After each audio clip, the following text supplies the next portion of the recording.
Le Hamas nous a tendu un piège.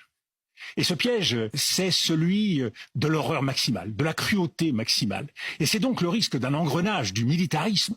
C'est davantage d'interventions militaires, comme si on pouvait, avec des armées, régler un problème aussi grave que la question palestinienne.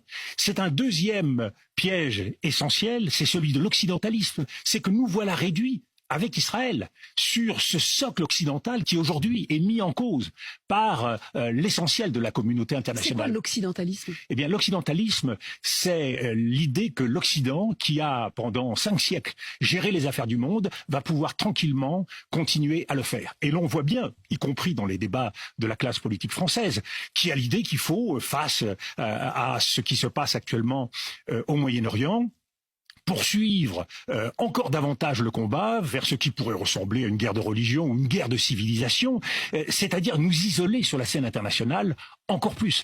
Ce n'est pas le chemin, d'autant moins qu'il y a un troisième piège, qui est celui du moralisme. Et là, nous avons en quelque sorte la preuve par neuf, à travers ce qui se passe en Ukraine et ce qui se passe au Proche-Orient, de ce deux poids deux mesures qui est dénoncé partout dans le monde, et y compris dans les dernières semaines quand je me déplace en Afrique, au Moyen-Orient ou en Amérique latine, le reproche est toujours le même. Mais regardez la façon dont les populations civiles sont traitées à Gaza. Vous dénoncez ce qui s'est passé en Ukraine, et vous êtes bien timide face au drame qui se joue à Gaza. Prenez le droit international, deuxième critique qui nous est faite par le Sud global. Le droit international, nous sanctionnons la Russie quand elle agresse l'Ukraine, nous sanctionnons la Russie quand elle ne respecte pas les résolutions des Nations Unies, et voilà 70 ans que les résolutions des Nations Unies sont votées en vain et que l'Israël ne les respecte pas. Mais est-ce que vous estimez qu'aujourd'hui les Occidentaux sont dans un péché d'orgueil? Apolline de Malherbe, les Occidentaux doivent ouvrir les yeux sur l'ampleur du drame historique qui se joue devant nous pour trouver les bonnes réponses. C'est quoi le drame historique? Le drame historique qui se joue devant nous... 7 octobre quand même d'abord, non? Il y a bien sûr ces horreurs qui se passent. Mais la façon d'y répondre, elle est essentielle. Mais que fallait-il faire? Est-ce que nous allons assassiner l'avenir en trouvant les mauvaises réponses?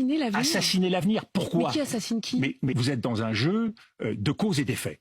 Dans la chaîne des causalités, face au tragique de l'histoire, on ne peut pas prendre cette grille d'analyse, tout simplement parce qu'on n'en sort pas. Quand on a compris qu'il y avait un piège, mesurons que derrière ce piège, il y a aussi une donne qui a changé au Moyen-Orient dans la question palestinienne. Cette donne, elle est profondément différente. La cause palestinienne, c'était une cause politique et laïque. Aujourd'hui, nous sommes devant une cause islamiste menée par le Hamas. Évidemment, ce type de cause est absolu et ne permet aucune forme de négociation. Du côté israélien, il y a eu aussi une évolution. Le sionisme, il a été laïque et politique, porté par Théodore Herzl à la fin du XIXe siècle. Il est devenu aujourd'hui très largement messianique, biblique. C'est-à-dire que là aussi, on ne veut pas transiger. Et tout ce que porte le gouvernement d'extrême droite israélien, continuant d'encourager la colonisation, évidemment n'arrange rien, y compris depuis le 7 octobre. Donc, dans ce contexte, mesurons que nous sommes déjà dans cette région devant un problème qui paraît profondément insoluble. À cela s'ajoute le durcissement des États sur le plan diplomatique, ce qui est en train de se passer. Regardez les déclarations du roi de Jordanie. Ce ne sont pas les mêmes qu'il y a 6 mois. Regardons les déclarations d'Erdogan en Turquie. Précisément, ce sont des déclarations extrêmement inquiétantes. Pourquoi? Parce que si la cause palestinienne, la question palestinienne n'a pas été mise sur le devant de la table, n'a pas été mise sur la scène, et si la plupart des jeunes aujourd'hui en Europe n'en ont souvent jamais entendu parler, elle reste pour les peuples arabes.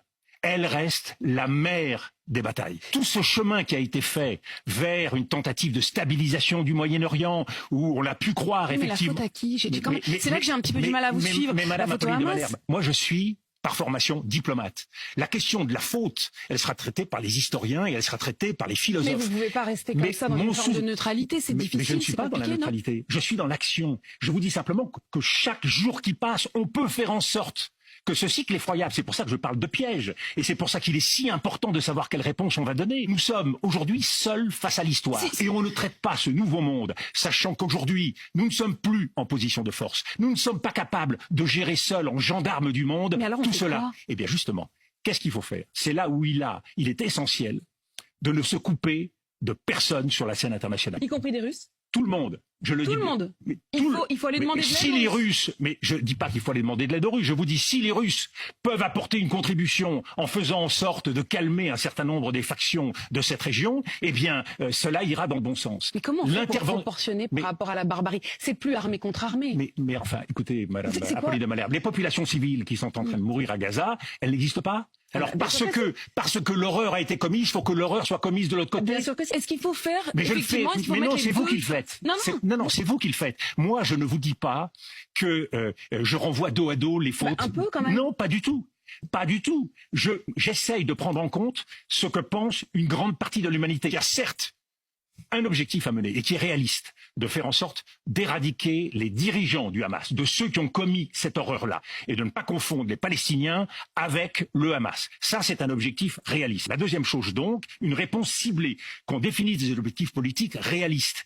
Et la troisième chose, c'est une réponse couplée, parce qu'il n'y a pas d'usage de la force efficace sans stratégie politique. Nous ne sommes pas en 1973 ou en 1967. Il y a des choses qu'aucune armée au monde ne sait faire. C'est gagner dans un combat asymétrique contre les terroristes. La guerre contre le terrorisme n'a jamais été gagnée nulle part. Et elle enclenche au contraire des méfaits et des cycles et des engrenages extrêmement dramatiques. Si l'Amérique a perdu en Afghanistan, si l'Amérique a perdu en Irak, si nous avons perdu au Sahel, parce que à force de ne pas reconnaître la réalité des choses, eh bien nous sommes entraînés. Eh bien c'est parce que c'est un combat qui ne se mène pas de façon simple et que c'est pas avec un marteau qu'on frappe sur un clou et le problème est réglé. Et donc il faut arriver à mobiliser la communauté internationale, sortir de cet enfermement occidental. Mais quand Emmanuel Macron dit justement, et il parle d'une coalition internationale. Mais oui, et quelle a été la réponse? Bon, voilà. Il faut une perspective politique. Et là, c'est difficile parce que la solution à deux États, elle est sortie du logiciel politique et diplomatique israélien. Il faut qu'Israël comprenne que pour un pays qui a un territoire de 20 000 mètres carrés, qui a une population de 9 millions d'habitants et que vous faites face à 1,5 milliard de personnes, les peuples n'ont jamais oublié que la cause palestinienne et l'injustice qui est faite aux Palestiniens était une source de mobilisation considérable. Prenons en compte cette situation et je crois qu'il est essentiel d'aider Israël, d'accompagner, certains parlent d'imposer, je crois qu'il vaut mieux convaincre, d'avancer dans cette voie-là. La difficulté, c'est qu'il n'y a pas d'interlocuteur aujourd'hui, ni du côté israélien, ni du côté palestinien. Il faut faire émerger des interlocuteurs. C'est pas à nous de choisir qui vont être les dirigeants de la Palestine. La politique israélienne n'a pas forcément voulu, au cours des dernières années, faire émerger un leadership palestinien. Beaucoup sont en prison et l'intérêt d'Israël, parce que je le redis, c'était pas dans le logiciel et dans l'intérêt d'Israël à l'époque, pensait-il, c'était au contraire de diviser les Palestiniens et de faire en sorte que cette question palestinienne s'efface. Cette question palestinienne, elle ne s'effacera pas. Et donc, il faut la traiter et il faut lui apporter une réponse. Et c'est là où il faut du courage. L'usage de la force est une impasse. La condamnation morale de ce qu'a fait le Hamas, et il n'y a pas de mais dans ma bouche dans cette condamnation morale de cette horreur, ne doit pas nous empêcher d'avancer politiquement et diplomatiquement de façon éclairée. La loi du talion est un engrenage sans issue. Et c'est pour cela que la réponse politique doit être défendue par nous. Il y a un droit de légitime défense d'Israël. Mais ce droit ne peut pas être une vengeance indiscriminée.